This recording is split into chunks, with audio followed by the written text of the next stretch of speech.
Are you ready to become a change maker?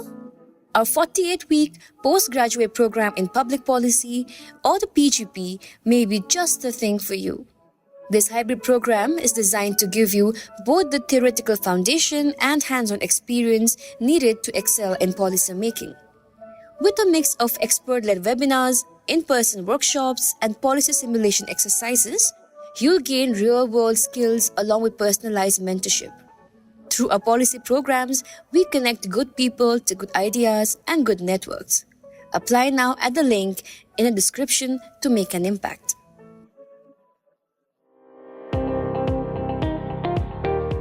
Welcome to All Things Policy, a daily podcast by the Takshashila Institution.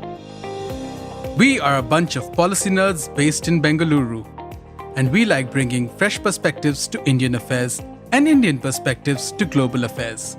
So grab a cup of coffee, sit back, and join us for today's chat. Hello and welcome to today's episode of All Things Policy. I'm your host Adya and I'm going to be in conversation with Malik Moin Abbas, who's a teaching fellow at Pakistan University and completed his master's from Ashoka University. Currently, he's been looking at the evolution of Kashmiri identity, which takes us to what we're going to be discussing today. In Pakistan Administered Kashmir, decades of historical fragmentation and state-driven narratives have set the stage for a remarkable evolution of identity in a sense, and today we're going to explore how the transformative events of 2024 sparked a sort of collective awakening and united a lot of diverse communities and how it impacted Kashmiri identity in a broader sense. So, yeah. Thanks for getting me. And yes, I mean, this paper was quite some time in making. I had read a lot about that region. I cared a lot about that region precisely because I don't think a lot of people do. It's relatively underexplored, and it's one of those regions which talked over a lot. So you don't mention it. It's just mentioned in very, you can almost say almost dehumanizing terms. So local agency, local evolution, its history, it's not given that even academic respect in that sense. Although recently a lot of literature is emerging. Primarily it used to be literature by foreigners. Now students, especially the diaspora which has settled in foreign countries, especially UK, that has started getting literature out. And it's some good quality literature. Hopefully it will evolve in that direction, and mine will be one of the few things which can contribute in this field. So yes, that's the introduction. Okay. Firstly, looking forward to your work being out, and I'm excited to read it in the final shape it takes. Just to set the stage for our listeners, what would you say were the underlying issues and immediate triggers that you'd identify as reasons for sparking the protests in 2024? And how did they set the stage for a transformation in local identity? So the grievances accumulated in that region were historical. They were cumulative. You can go as far back as the 40s, as far back as the 30s if you look at some regions. For instance, Poonch and Mirpur, those regions have resentments dating back to 1930s. So in that regard, it's historical. Then there's the Mangla Dam displacement. There's the whole decades where in sort of solidarity with the movement which happened on this side of the border, a lot of local political aspirations were curbed in that sense. So people from that side attached themselves to the whole struggle, but sort of lost track of their own struggle within that region. But then one of the frameworks I use to explain why it happened now and why it hasn't happened earlier is the framework by Sidney Tarrow and Charles Tilly, which explains political opportunity and when it arises and why some social movements happen at the time that they happen. It explains that, first of all, it can be broadly linked as one of the IMF protests in Pakistan. You have austerity, you have electricity hikes. But in our region, South Asia, you have this patronage system which sort of brings in these peripheral regions. So you have a system of patronage in which you don't apply the same laws that you apply in the mainland to those regions. You disburse greater funds to those regions to sort of keep them in check, keep these other aspirations in check, and have this very shadowy, unaccountable system which keeps things going and keeps things normal. That broke down because harsh austerity had to be imposed by Pakistan, and it had repercussions. It had repercussions there. But it used to happen earlier. Why now? Because I think, from what I sensed based on the interviews, that The people there saw an opportunity in the current political environment within Pakistan. So they saw extreme mobilization, peaceful mobilization, leaving aside the militancy there, happening in Balochistan, in Gwadar, in the previously federally administered tribal areas. And they saw we can do this as well. We can be inspired as well. And they saw the greater success of these movements in tackling the Pakistani state rather than armed uprisings, which provoke a very different reaction from the state. And the proximity of this region to the nerve centers of Pakistan was another reason that I think people knew the kind of leverage they had on the situation. So this establishment wasn't prepared at all for these protests of this scale because they haven't happened on this scale. There have been localized protests. There have been protests in Mirpur. There have been protests in Punch, had an uprising way back in 1955, an armed uprising. But nothing of the sort which transcended all these borders, because this is the first time you can say an extreme consolidation across all these three sub-regions of AJK happened. And they've found an opportunity. They found an extreme discrediting of the mainstream parties. Just to give you a small hint, the local political setup in 2019, Article 370 is revoked on this side. There's, according to the people from that side, there's very little reaction from the Pakistani state. Then you have elections in 2021, local elections of the AJK Assembly. 1 year later, that assembly is sort of, it's rendered useless because the party which won the election, PTI, it creates a forward bloc, and the person, Tanveer Ilyas, who used to be in PTI, becomes the prime minister, quote unquote. And then he's disposed of, and then another one, right now, Chaudhry Anwar al Haq is brought in. So this level of musical chairs hasn't happened in the past. So this was unprecedented. And then they saw, okay, I think we are on our own now. Our mainstream channels are blocked. The state is unresponsive, and I think if not now, then when? And if not us, then who? Thank you so much for that. Also, I have to ask, was there any resonance of these protests over the Indian side of the border? There's interest, there's curiosity, but resonance in the sense, how would you measure resonance? And there's talk and chatter about these protests. Some people admire it. Some people think it's a conspiracy, as usual. But yes, but resonance as manifested in activity, I don't think you would find that, because the conditions are very different on the other side. Okay. This brings me to my next question, which is, how did the protests bring about a unification of diverse groups, which you've written a lot about, which I think is really interesting because there's students to laborers to diaspora communities. And what would you say the factors were that you believe are essential in forming this really broad coalition that I think redefined the regional identity? This is, I think, the meat of the paper, because that's what made the whole movement successful. Counting success as in whatever has happened till now, I have no idea what will happen in the future. So traditionally, the political activism by the likes of National Awami Party or the National Student Federation, these leftist groups of student unions, they were limited to Mirpur, mostly Mirpur, and to some extent in Poonch. And the other politicized element of this community, if we take the community of people within AJK and then the diaspora, was some sections of the diaspora who were affiliated with JKLF and other groups. But these were outside the patronage system and the mainstream political structures that Pakistan had created. What was inside that? The people who benefited from it, the traders, the transporters, others who sort of benefit from the dispersal of the patronage, who depend on Pakistan, because the whole area is thoroughly, extremely dependent on Pakistan for now normal economic life to continue. Now, when you have such situation in which there is year after year after year of economic breakdown within the country, and the patronage networks aren't exactly functioning, but the same allegiance is demanded without any benefits. Now, what do you think will happen to this opportunistic alliance you have created? They will go to the other side. So they might not have as extreme demands as the students, as the sections which were previously radicalized, but they have enough grievances to side with them on some basic common issues. So that's what happened. JAC, the mainstream platform, it had a very social justice oriented, autonomy centric charter, which it wanted to implement, which it raised its demand for. But then sections within which the coalition which supported JAC was a broad coalition. Some were like complete independence, figments of the previous student associations and JKLF. And the others were like, no, I think the Interim Constitution Act of 1974 is working pretty fine. If only it was acted upon properly. And Pakistani state doesn't go beyond its remit in what it had agreed to in 74. So, yes, this alliance was precisely created because the coalition which held together the mainstream setup within the region fell apart. You had nothing. The political parties which you had created and the workers which sort of created their careers around these political parties, that wasn't there. It wasn't working.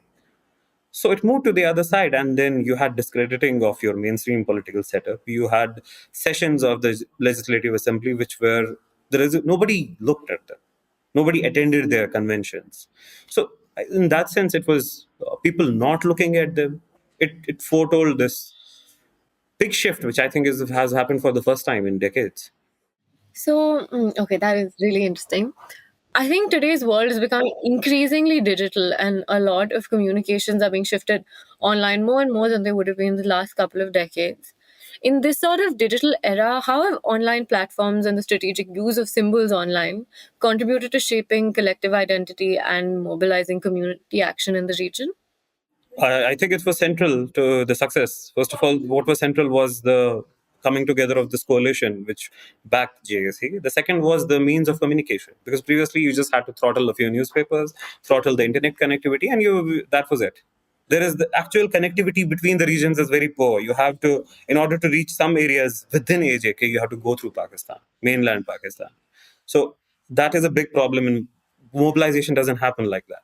But now, if physical connectivity is not as important in sort of getting your message, you don't have to get people across, and you can bypass the state curbs using Telegram.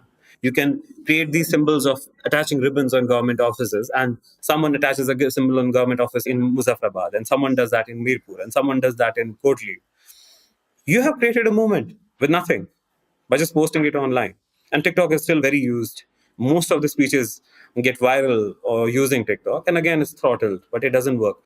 One journalist told me that they had to sort of go back on the internet throttling because misinformation spread after internet was throttled. So, for instance, we know now verified reports 3 people were killed in Muzaffarabad when the day FC was deployed there. But the rumors were that 15 or 20 people had been killed, and that FC had stormed the university and they had like conducted a massacre there. And that created an even more difficult situation for the security forces to do anything with. So they thought, in the better interests, let's just keep it open because it's not really working.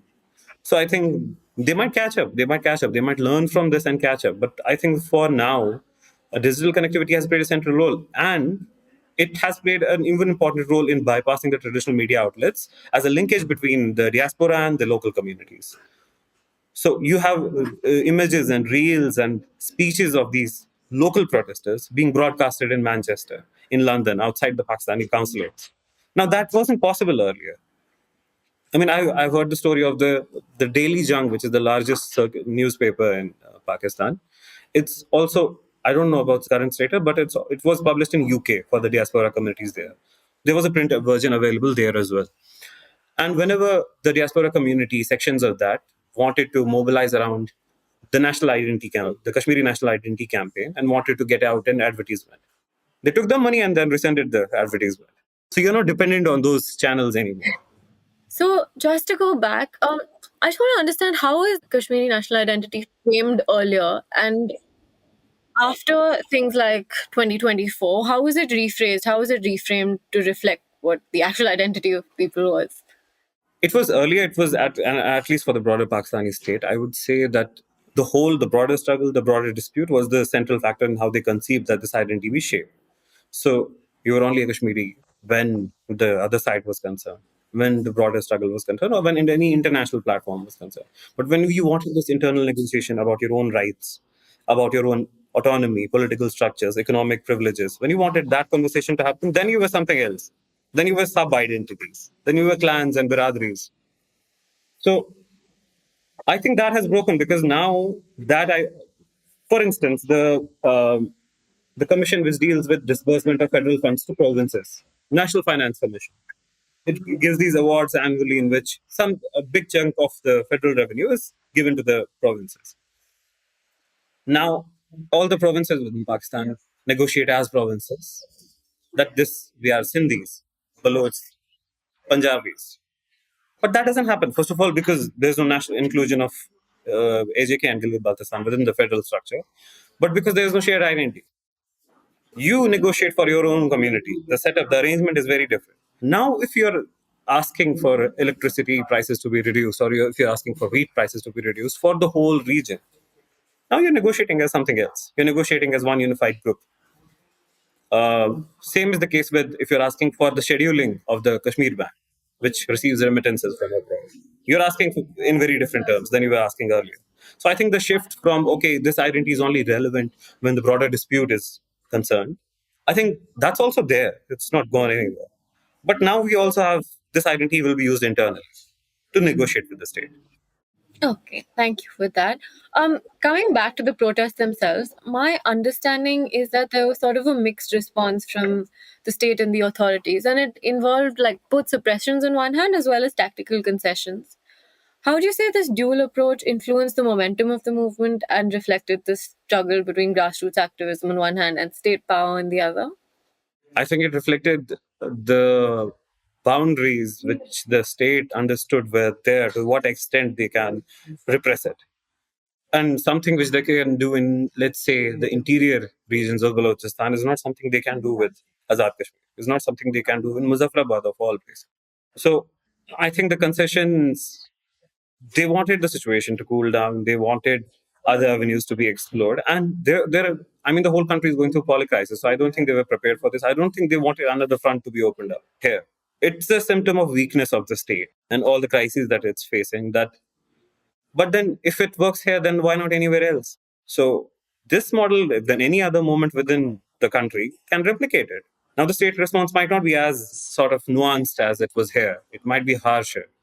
But I think people from AJK have created that space that, okay, complete repression might not work. And we are going to create lines to what extent that you can sort of use the normal tools of repression. And you would have to concede on some demands. The normal discourse within mainstream Pakistani outlets, except for some grumbling around that, okay, why are we subsidizing these people? The normal discourse is these subsidies should have been provided earlier. There was no need for a whole protest. There was no need to deploy the federal for the FC to be deployed or the Rangers to be deployed. There was no need for that. I mean, what's that? That's a shift. That let's deal with as many social movements without the usually repressive practice as possible. Okay. A question that just struck me that I had was that I know there's a gap in the literature, and obviously right now people are starting to write about this, but I think especially in things like gender, I'm sure there's not much. I just want to understand the role women play in this region in terms of movements like this, because that's something I've wondered about for a while and I've not been able to read much about.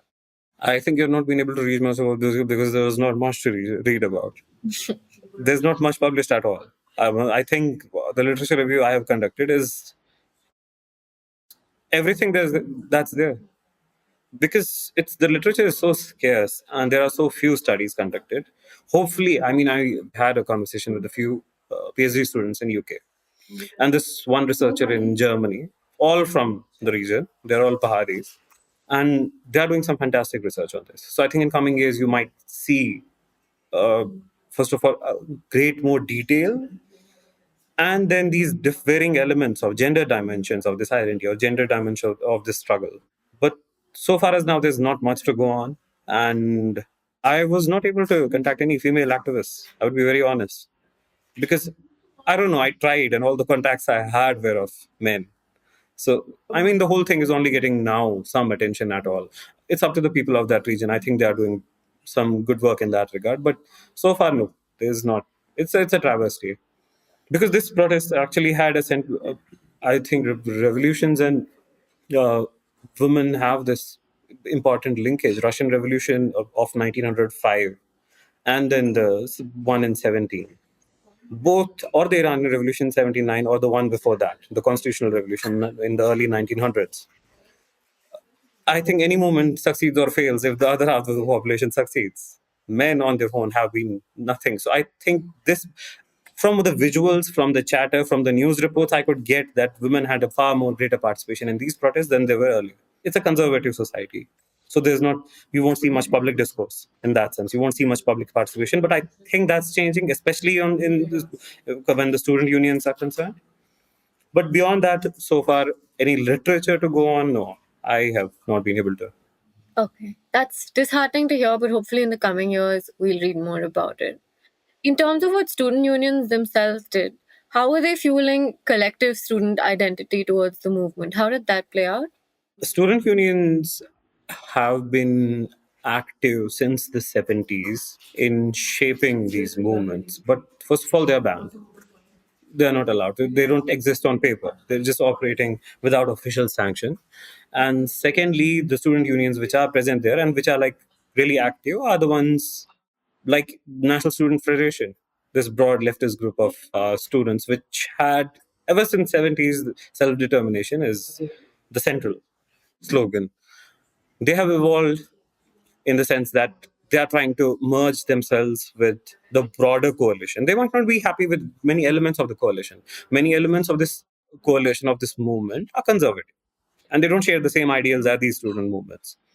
But I think just to create this space, just to create this reality where some voice is allowed, some space is taken up by these student unions. So far, that seems to be their strategy. And within the student community, especially in Mirpur, the symbols around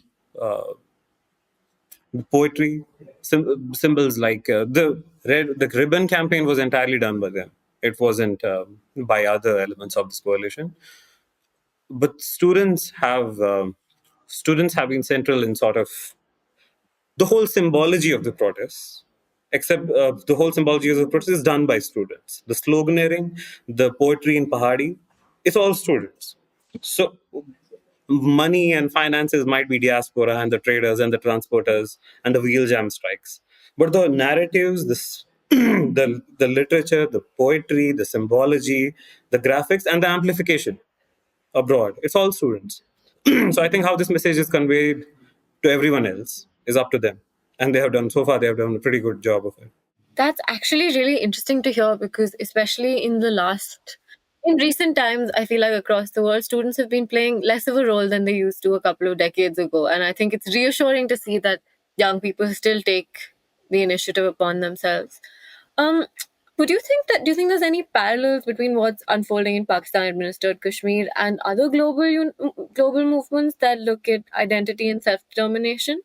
I mean, I only have had a cursory look on the region. So some of the demands and some of the grievances were similar as in Sri Lanka.